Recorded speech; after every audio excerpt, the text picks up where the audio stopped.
Shalom, apa kabar semua?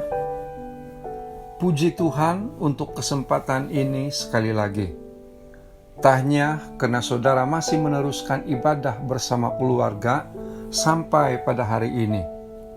Jangan pernah lelah untuk melakukannya, karena firman Tuhan berkata, sebab di mana 2 atau 3 orang berkumpul dalam namaku, di situ aku berada di tengah-tengah kamu.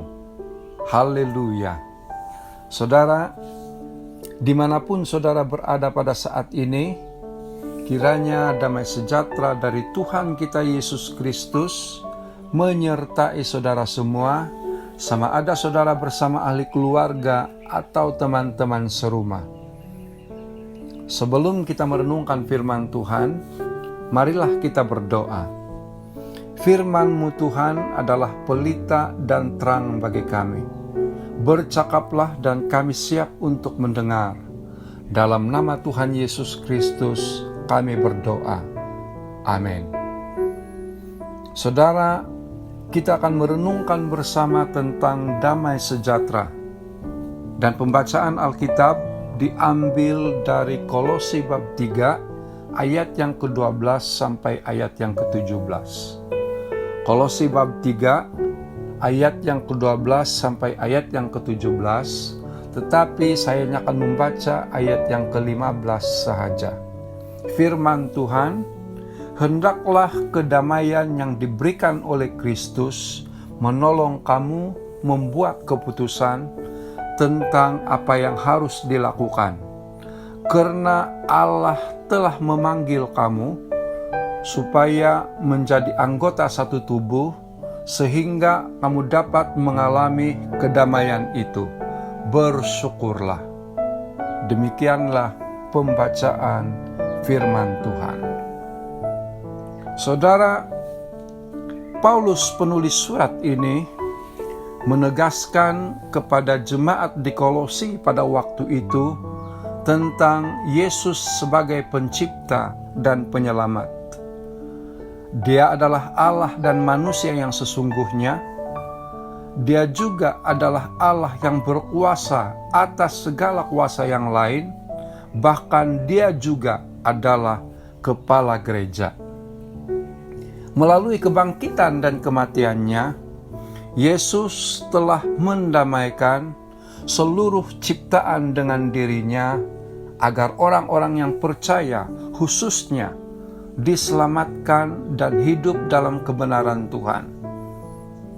Saudara, pembacaan pada hari ini menjelaskan tentang panggilan orang-orang percaya untuk bertumbuh dalam kematangan rohani dengan mendorong kita agar memiliki sikap dan tindakan yang sesuai dengan identiti kita di dalam Kristus, yaitu berbelas kasihan, baik hati, rendah hati, lemah lembut, bersabar, dan mengampuni, seperti di dalam ayat 12 dan ayat yang ke-13.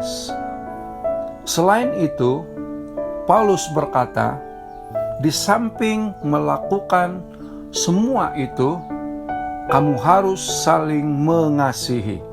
Ayat yang ke-14. Dan berikutnya di dalam ayat yang ke-15 dikatakan, hendaklah kedamaian yang diberikan oleh Kristus menolong kamu membuat keputusan tentang apa yang harus dilakukan. Saudaraku di dalam Tuhan, kata kedamaian dalam ayat yang ke-15 terjemahan bahasa Melayu diterjemahkan dalam bahasa Indonesia sebagai damai sejahtera. Hendaklah damai sejahtera Kristus memerintah dalam hatimu. Damai sejahtera yang dimaksudkan di sini bukan hanya bersifat individu, tetapi juga untuk sesama bagi mewujudkan kebersamaan, lebih-lebih lagi ketika kita sebagai gereja sedang berhadapan dengan satu situasi yang mungkin boleh melemahkan iman kita. Sebagai contoh, situasi penularan coronavirus pada masa ini sangat memberikan kesan yang sangat besar kepada negara, kita semua, bahkan seluruh dunia. Banyak aktiviti terpaksa dihentikan karena perintah kawalan pergerakan yang menghadang pergerakan kita. Nah, aktiviti kita hanya sebatas keluarga atau hanya dilakukan atas talian di kalangan teman-teman.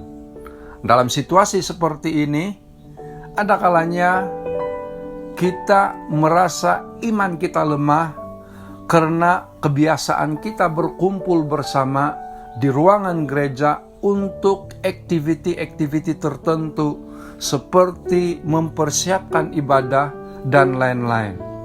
Namun saudara, firman Tuhan pada hari ini memperingatkan kita untuk menjadi pembawa damai sejahtera atau shalom itu dimanapun kita berada dan di dalam apapun situasi yang kita alami. Saudaraku di dalam Tuhan, Kristus sudah menyelamatkan kita melalui kebangkitannya dari kematian agar kita mengalami damai sejahtera, shalom itu di dalam setiap hati kita. Tentu sekali pergerakan kita mungkin terkawal buat masa ini. Tetapi inilah waktunya bagi kita, inilah peluang kita untuk menjadi pembawa damai sejahtera, shalom itu di dalam keluarga kita masing-masing. Dengan saling memperhatikan, saling memberikan dorongan untuk mengasihi, dan saling melakukan hal yang baik di antara satu dengan yang lain di dalam Tuhan. Saudara, kiranya perkongsian yang sederhana ini akan mendorong kita untuk memperkuat institusi keluarga masing-masing, sehingga setiap ahli di dalam keluarga kita mengalami damai sejahtera, mengalami shalom yang Tuhan anugerahkan kepada kita melalui Yesus Kristus. Tuhan Yesus memberkati kita semua. Mari kita berdoa.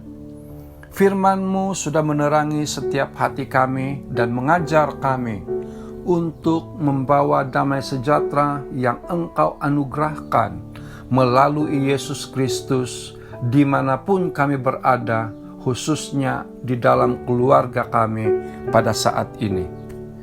Terima kasih untuk peluang yang sangat luar biasa ini.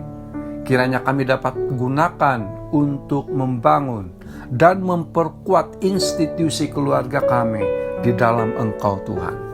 Di dalam nama Tuhan Yesus Kristus kami berdoa. Amin.